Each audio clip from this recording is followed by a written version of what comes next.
अब एलर्जेंस कौन कौन से हैं? एलर्जेंस किसी भी ऐसे फॉरेन पार्टिकल्स को कहा जाता है जो आपकी बॉडी में आए और आपकी बॉडी के इम्यून सिस्टम को एक्टिवेट या प्रोवोक करे। प्रोवोक का मतलब ये होता है एक्टिवेट करे, स्टिमुलेट करे, स्टार्ट करे। तो ऐसे तमाम चीजों को हम एलर्जेंस कहते हैं। ये एक सब्सटेंस है जो कि एलर्जी कॉज करता है या एलर्जी कॉज करने के रिएक्शंस को स्टार्ट अप करता है। एलर्जेंस एक पार्टिकल्स हैं, ठीक है, जो जैसे ही इम्यून सिस्टम के साथ बॉडी में एंटर होंगे किसी भी इंसान के, उसका इम्यून सिस्टम उसे रिकॉग्नाइज करेगा एज अ फॉरेन और अ डेंजरस पार्टिकल, और जिसकी वजह से वो आपकी बॉडी में इम्यून रिएक्शन को एक्टिवेट या स्टिमुलेट कर देगा।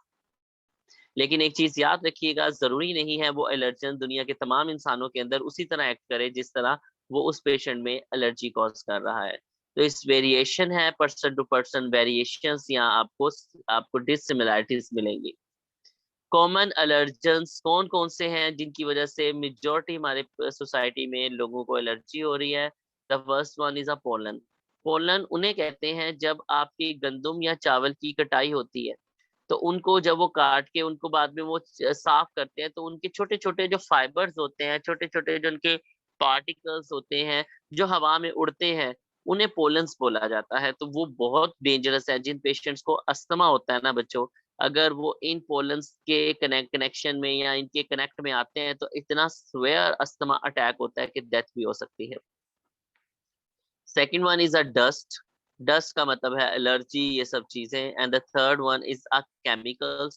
केमिकल्स कुछ कोई केमिकल भी हो सकता है, ठीक है। डो ड्रग्स, कुछ एंटीबायोटिक, कुछ मेडिसिन ऐसी हैं, अगर आप उसका इस्तेमाल करें तो वो भी आपकी बॉडी में एलर्जी कॉज कर देती हैं, जैसे कि सल्फर से रिलेटेड एंटीबायोटिक्स वगैरह। फूड स्टफ में milk, chocolate, strawberry and wheat, इनके अंदर भी कुछ ऐसे केमिकल्स हैं, कुछ लोगों को इन चीजों से भी एलर्जी होती है। परफ्यूम्स, प्लांट्स एंड स्मोक, ठीक है। अब वो कौन कौन सी चीजें हैं जो कि स्किन कांटेक्ट में आते ही एलर्जी कॉज करती हैं? पॉइजनस प्लांट, बहुत सारे ऐसे प्लांट्स हैं जिनका अगर वो आपकी स्किन के साथ टच करते हैं तो स्किन एलर्जी कॉज कर देते हैं। लैटेक्स, ये ग्लव्स जो पहनते हैं आप लोग, वो ग्लव्स जो कि लैटेक्स के बने होते हैं, उनके व्हाइट कलर का एक पाउडर होता है, अक्सर लोगों को उन पाउडर से भी एलर्जी होती है। एनिमल डेंडर्स, यानी कि एनिमलों के वेस्ट वगैरह, जानवरों के वेस्ट और उसके अलावा उनके बाल वगैरह, उनकी बॉडी पे भी एलर्जी कंपोनेंट्स होते हैं। तो बड़े लोगों को जानवरों की इन पार्ट से, बॉडी पार्ट से भी एलर्जी होती है। ज्वेलरी, स्पेशली वो ज्वेलरी जो कि मैं ये आपकी लोकल मटेरियल से बनी हो, वो आपको अक्सर लड़कियों को स्किन एलर्जी कॉज कर देती है। इंजेक्शन में, अगर आपको इंजेक्शन में मिल्क एंड मेडिसिन और उसके अलावा नट्स और शेल्स वगैरह, यानी कि ड्राई फ्रूट्स, अक्सर लोगों को ड्राई फ्रूट से भी एलर्जी होती है।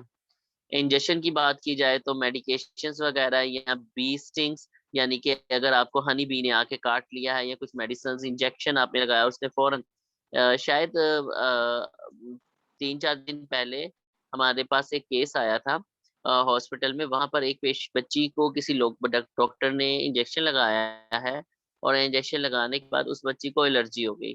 अब बच्चे देखें, उस डॉक्टर की भी गलती नहीं है कि उसको ये, उसको क्या पता उसकी बॉडी में वो इंजेक्शन एलर्जी कॉज करेगा या नहीं करेगा। इंजेक्शन जो था तो उसने उसके जिससे उसके लिप्स जो थे वो तमाम के तमाम स्वेल कर गए, और उसकी फिंगर्स भी, और अच्छे खासे स्वेल कर गए, जिसको देख के ही पता चल गया कि इसको एलर्जी हो गई है, ठीक है, यानी कि मेडिसन एलर्जी है। फिर फौरन उसे एंटी एलर्जिक इंजेक्शन, यानी कि डेक्सामेथासोन का इंजेक्शन, जो कि Decadron is available in the market, उसका इंजेक्शन लगाया। विद इन 5 से 10 मिनट्स के अंदर अंदर वो बच्ची बिल्कुल ठीक होना शुरू हो गई। उसकी जो लिप्स की स्वेलिंग थी, उसकी जो हैंड्स की स्वेलिंग थी, वो तमाम की तमाम खत्म होना शुरू हो गई, और वो पेशेंट काफी हद तक जो है, तो बच्ची जो थी स्टेबलाइज होना शुरू हो गई। शेलफिश, बच्चे फिश है, आपकी फिश की एक टाइप है, जैसे सिपी नहीं होती उसके अंदर से भी वो फिश ये लोग पकाते हैं, हम पाकिस्तान में तो नहीं पकाते, बाहर के मुल्कों में शेल फिश जो होती है, इसे जो आपकी वो, जिसे हम स्नैल भी बोलते हैं, जो आपकी वो जो आप लड़कियां ज्वेलरी भी पहनती हैं उसके अंदर उस तरह की इसके अंदर होता है कीड़ा, उसे पका के खाते हैं, बड़े टेस्टी होता है ये। मैंने नहीं खाया हुआ तो, लेकिन वैसे आमिर साहब कुछ पूछना चाह रहे हैं। जी आमिर साहब, चैट में आप मैसेज मुझे कर दे, मैं वहां से आपको रिप्लाई कर दूंगा, ठीक है बच्चे? ओके जी। इसके बाद हमारे पास है इनहेलेशन। तो pollens, dust, mould and animal danders, अगर ये कभी भी आपकी इनहेलेशन की मदद से आपके रेस्पिरेटरी ट्रैक के अंदर एंटर हो जाते हैं तो ये आपको रेस्पिरेटरी एलर्जी कॉज करेंगे। टाइप्स ऑफ द एलर्जेंस तो हम थोड़ा सा अभी से एक्सप्लेन कर लेते हैं। बच्चे सदीक साहब ने मुझसे पूछा है कि वीट एलर्जी का कोई ट्रीटमेंट है। वीट एलर्जी मींस आप गंदम की बात कर रहे, there is no treatment, just avoid the wheat, यानी कि रोटी। आपको रोटी छोड़नी पड़ेगी, स्पेशली गंदम की रोटी छोड़नी पड़ेगी। आप मैदे की रोटी खाएं या कुछ है, ठीक है।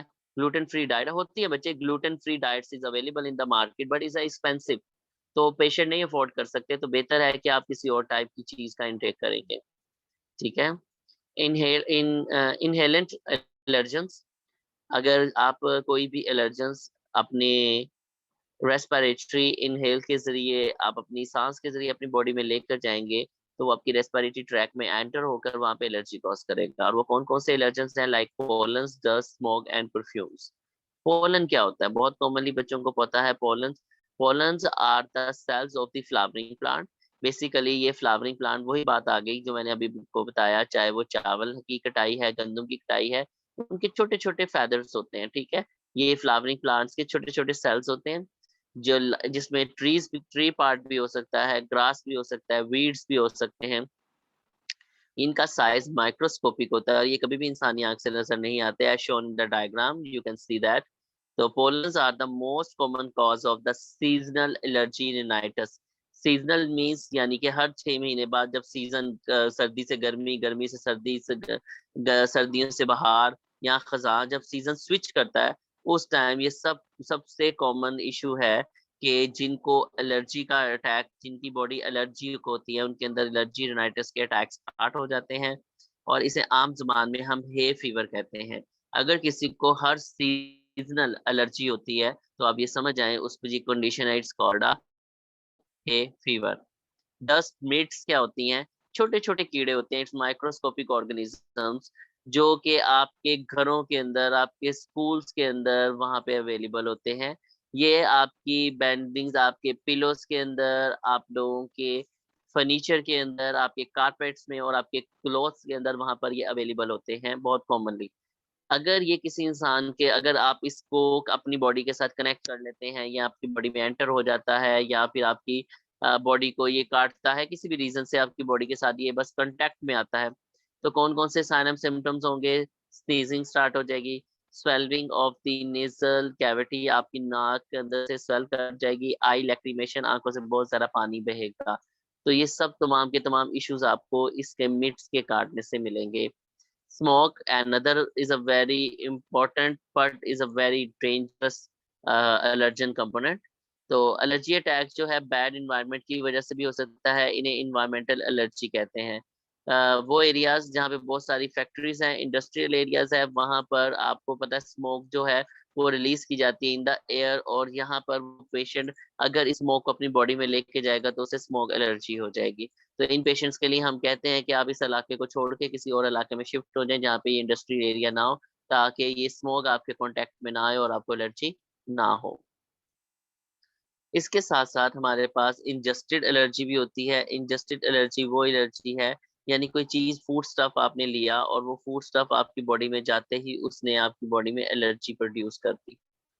What is a food allergy? A food allergy is a abnormal response of the body to a certain food. किसी कुछ खास किस्म की फूड के अगेंस्ट आपकी बॉडी का एक abnormal response होता है। It is an important to know that it's a different from the body intolerance and the body does not affect the immune system. ये याद रखिएगा कि ये जो एलर्जी होती है ये आपकी बॉडी के तमाम सिस्टम से मुख्तलिफ होती है। इवन यहाँ तक कि आप दूसरे फूड स्टफ को जब एंटर करते हैं तो उनसे आपको एलर्जी नहीं होती, क्योंकि ये आपके इम्यून सिस्टम पे वो फूड स्टफ अटैक नहीं करती। जो फूड स्टफ आपके इम्यून सिस्टम पर अटैक करेगी वो ही सिर्फ आपकी बॉडी में फूड एलर्जी कॉज कर सकती है, दूसरी एलर्जी कॉज नहीं कर सकते, ठीक है। अब कौन कौन सी फूड्स हैं जिनसे मेजोरिटी आपको एलर्जी हो सकती है या एलर्जी होती है हमारी सोसाइटी में। Milk, egg, wheat, soybean, tree nuts, peanut, fish and the shell fish. इन सब से आप मोस्टली 90% जो हमारी सोसाइटी में लोगों को फूड एलर्जी है ना, वो इन तमाम चीजों से एलर्जी है, इसके अलावा और किसी चीज से एलर्जी नहीं है। जैसे कि इस डायग्राम में लिखा हुआ है, no nuts for me, I am allergic, यानी कि अगर मुझे नट्स से एलर्जी है तो मैं कभी भी इनका इंटेक नहीं कर सकता। क्योंकि अगर मैं इनटेक करूंगा तो मेरी बॉडी में फौरन एलर्जी अटैक्स दोबारा स्टार्ट हो जाएंगे। राना सोयाबीन्स का मतलब है आप लोगों की जिस तरह सरसों के तेल के बीज होते हैं ना, इस तरह सोयाबीन होती है, ठीक है। तो ये इससे भी आपके ऑयल्स बनते हैं। ओके जी। व्हीट एलर्जी लेक्टोस या ग्लूटेन इसमें आते हैं ना, ठीक है। ओके। आमिर साहब ने कंटिन्यूसली हाथ खड़ा किया हुआ है, तो ओके। अच्छा जी, इसके बाद आपके साइन एंड सिम्टम्स क्या होंगे अगर आपको फूड एलर्जी हो जाए तो? आपकी वॉमिट स्टार्ट हो जाएगी, डायरिया यानी कि लूज मोशन स्टार्ट हो जाएंगे, abdominal क्रैम्प्स, पेट में वट पड़ेंगे आपको बहुत ज्यादा, हाइस, बॉडी पे ब्लिस्टर्स बन जाएंगे, स्वेलिंग, आपकी बॉडी स्वेल होना शुरू हो जाएगी, एक्जिमा, आपकी आपकी बॉडी पे बहुत ज्यादा दाने, एलर्जी, रेडनेस, खारिश, ईचिंग स्टार्ट हो जाएगी, itching and the swelling of the lips, tongue and mouth, itching and the tightness in the throat, throat में यानी सांस वाली नाली आपकी सुकड़ती फिलेगी, जिससे shortness of the breath, difficulty in breath, wheezing आपकी आएगी, सीटी की आवाज आएगी, एंड लोअर ब्लड प्रेशर।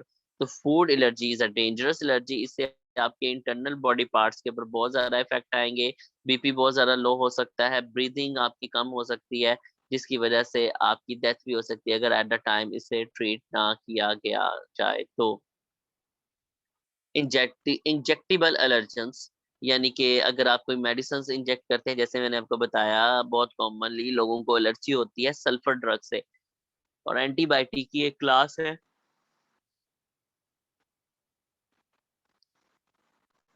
अगर उसका इस्तेमाल किया जाए और मेजॉरिटी पेशेंट उससे एलर्जिक होते हैं। और उसके बाद इंसेक्ट स्टिंग, बहुत सारे जानवरों का डंक, इससे भी आपको एलर्जी होती है। अगर इनमें से दोनों कंडीशन में से कोई भी होगी तो कौन से साइन एंड सिम्टम आपके आएंगे? आपकी ईचिंग और hives most over the body, पूरी बॉडी के ऊपर दाने बन जाएंगे और खारिश होना शुरू हो जाएगी। थ्रॉट और टंग जो है वो स्वेल कर जाएगा, जुबान आपकी स्वेल कर जाएगी, आपके लिप्स स्वेल कर जाएंगे, और आपकी जो थ्रॉट है वो भी स्वेल कर जाएगा। आपको सांस लेने में बहुत ज्यादा डिफिकल्टी होगी और चेस्ट आपकी टाइट हो जाएगी, चक्कर आएंगे, नींद बहुत ज्यादा आएगी, शॉक, आप बीपी इतना लो हो जाएगा कि आपकी बॉडी शॉक में चली जाएगी। और यहाँ तक कि इतना लो होने के बाद ब्रेन को जो प्रॉपर ब्लड नहीं मिलेगा, शॉक की कंडीशन की वजह से आपका बॉडी का जो है ना वो कॉन्शियसनेस लॉस कर जाओगे और बेहोश होकर नीचे गिर जाओगे, ठीक है। तो ये साइन ऑफ सिम्टम इंजेक्टेबल से आपको मिलते हैं। कॉन्टैक्ट एलर्जी एलर्जेंस कौन कौन से हैं? ज्वेलरी है, कॉस्मेटिक्स हैं और पेट्स हैं। बहुत सारे अंग्रेज तो पेट्स रखते हैं, हम कम पेट्स रखते हैं, तो उनके साथ वो हक करते हैं, उनके साथ बैठ के खाना खाते हैं, उनको साथ लेके बेड पे सोते हैं, तो वहां से भी एलर्जी हो सकती है। और कॉस्मेटिक में आजकल जो लोकल फायजा ब्यूटी क्रीम और गोल्डन पर जो लड़कियां लगा लगा के अपने चेहरे का बुरा हाल कर रही हैं, तो बच्चे वो कॉस्मेटिक्स में ही शामिल होती हैं। Local makeup, local liner, local mascara शस्कारे, इस तरह की चीजें जो लोकली बनी होती हैं उनके अंदर बहुत ज्यादा हार्मफुल केमिकल्स होते हैं जो कि स्किन को डैमेज कर रहे होते हैं। तो और ज्वेलरी मैंने आपको बताया कि अगर अच्छी मटेरियल की ज्वेलरी नहीं होगी तो उससे भी आपकी बॉडी में एलर्जी हो जाएगी। What is a animal allergens? या एनिमल, तो एनिमल एलर्जी भी होती है, बहुत ज्यादा कॉमन ये एलर्जीज है, जिससे एनिमल्स की स्किन से, उनके फीसेस यानी डेंडर से, उनके सलाइवा, उनके थूक से और उनके यूरिन से, यहाँ से बहुत ज्यादा इनमें एलर्जी कंपोनेंट्स होते हैं। और जिन लोगों को पेट्स एलर्जी हो तो उनके अंदर तो समझे मौत वाक़या हो सकती है, इतने ये डेंजरस होते हैं, ठीक है। Types of the hyper sensitivity इंशाल्लाह अल्लाह ने चाहा तो हम नेक्स्ट लेक्चर में इसे कवर करेंगे। आज के लिए सिर्फ इतना काफी है। अगर आप लोगों को क्वेश्चन है तो यू कैन आस्क मी, मैं आप लोगों को अनम्यूट कर रहा हूँ, ठीक है। अगर आप लोगों को क्वेश्चन है तो आप पूछ सकते हैं। सीआर का मैसेज आया है, सर अगर हार्ट एलर्जी का नहीं आया, हीट एलर्जी, मुझे हीट एलर्जी है, धूप में जाने से या ज्यादा काम करूं तो बॉडी हीट में आए तो एलर्जी हो जाती है। बच्चे, it's not a heat allergy, it's a blood allergy, आपको ब्लड एलर्जी है। Blood allergy is mean that कि आपके ब्लड के अंदर कुछ ऐसे एलर्जी कंपोनेंट्स आ चुके हुए हैं, जैसे ही आप कोई ज्यादा काम करते हो या आपकी बॉडी हीट अप होती है due to the any reason, not just because of धूप, एनी रीजन आपकी बॉडी हीट अप होगी, तो आपका ब्लड गर्म होने की वजह से वो आपकी स्किन के साथ चुभता है, और स्किन पे जैसे ही वो इरिटेशन स्टार्ट करेगा, आपको एलर्जी अटैक्स आ जाएंगे। इसका सिर्फ वही हल है कि आप बहुत ज्यादा इस तरह की चीजों को अवॉइड करें, या फिर 2 से 3 माह रेगुलर बेसिस पर एंटी एलर्जी खाएं, 3 माह तक। शायद हो सकता है उससे आपकी ब्लड एलर्जी बहुत कम हो जाए। तो ये हम एक्सपेरिमेंट कर सकते हैं, लेकिन हम शॉर्ट ही नहीं दे सकते कि इससे आपकी एलर्जी ठीक हो जाएगी। आमिर साहब, अब आप क्वेश्चन कर सकते हैं कि आप क्या पूछना चाहते हैं। आमिर, आपने हाथ खड़ा किया था बच्चे, काफी देर से आप हाथ खड़ा करके पूछना चाह रहे हो, कुछ आप पूछ सकते हो।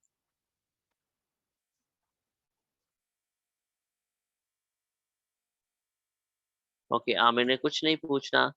आमिर आमिर शहजाद साहब, आपसे बात कर रहा हूँ बच्चे, आप कुछ पूछना चाहते हैं? शहजाद साहब पूछे आप। चैट में कर दें, अगर आपसे यहाँ पे माइक आपका कोई इशू कर रहा है तो आप चैट में मैसेज कर दो। इसके अलावा किसी बच्चे का कोई क्वेश्चन है? ओके, सीआर स्क्रीनशॉट ले बच्चे, स्क्रीनशॉट ले।